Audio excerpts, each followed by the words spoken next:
From the City of Beautiful People, Maayong Adlaw. Ormoc is a first-class independent component city. We proud ourselves as the safest city in the Philippines in the year 2017, 2018, and again this year, having the lowest crime incident rate in the entire nation. Our city is the main port of entry to Leyte for those coming from different provinces. The continued progress of the city was challenged by several different calamities, including the current pandemic. COVID-19 has pushed us to create our new normal and regulated our actions to mitigate its impact. At the onset of its health crisis, around 300 businesses in Ormoc have closed and income went drastically low. The local government of Ormoc needed to take the necessary defense in order to subsist and protect its greatest asset and strength, of course, the beautiful people of Ormoc, the Ormocanos. Thankfully, with the whole of government approach and the full engagement and support of the relevant stakeholders like the Ormoc Chamber and other civil society organizations, the Ormoc City COVID-19 Task Force and subcommittees were created and convened. In spite of the threat of the virus, the Bayanihan spirit of the Ormocanos was evident as the members met regularly and effectively implemented appropriate and timely policies and programs as the city government secured the welfare and health of our constituents by imposing the citywide lockdown. 2 sacks of rice were distributed to every household, ensured that no one in the city would go hungry.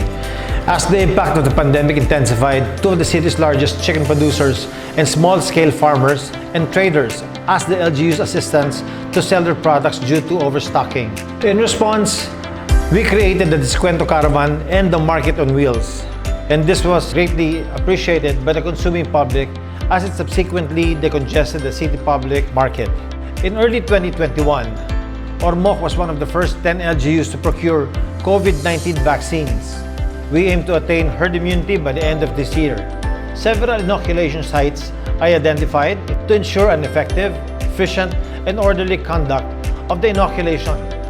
Another noteworthy accomplishment is the establishment of the RT-PCR Center in partnership with private corporations like the ADC and joint COVID-19 isolation facility of the private hospitals.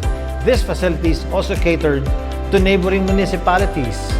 All throughout the COVID ordeal, the LGU's massive and timely information dissemination proves to be beneficial to our constituents and to the public.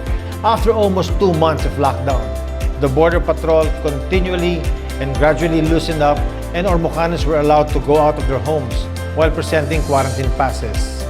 Business resumed their operations with strict conformity to the guidelines set by the IATF and local task force. Additionally, Ormoc is one of the pioneering LGUs to develop and use our own QR code system. We use this for contact tracing, we use this for border control. And meanwhile, the Ormoc Chamber took the initiative to conduct a survey on the impact of the pandemic and the imposed restrictions to our local economy. Thereafter, a series of dialogues and forums between the Economic Recovery Task Force and the businesses were conducted, which subsequently resulted in the drafting of relevant policies. Moreover, the Sangguniang Panlungsod passed a resolution urging private lessors not to impose increase on rentals and instead use other recourse to mitigate the impact of the pandemic to the business community. Elemental in providing an enabling business environment amidst this global crisis, the dynamic Micro, Small, Medium Enterprises Council, co-chaired by the Chamber President, formulated and implemented the strategic plan for the empowerment of the MSMEs with strict compliance to minimum health protocols and standards.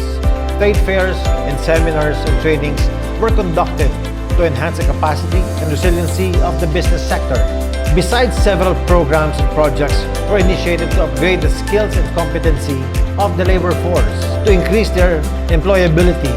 The annual Business Awards, in coordination with ORCHA, carried on as it recognizes the exemplary achievements and contributions of the businesses to the local economy despite the threat of this pandemic. Presently, it's business as usual here in Ormoc City.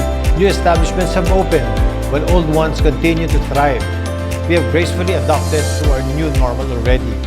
And finally, collective effort between the LGU together with the business sector and the entire Ormoc community is for the betterment, not just for the people of Ormoc, but also for all its stakeholders. Salamat, this Mayor Richard Gomez.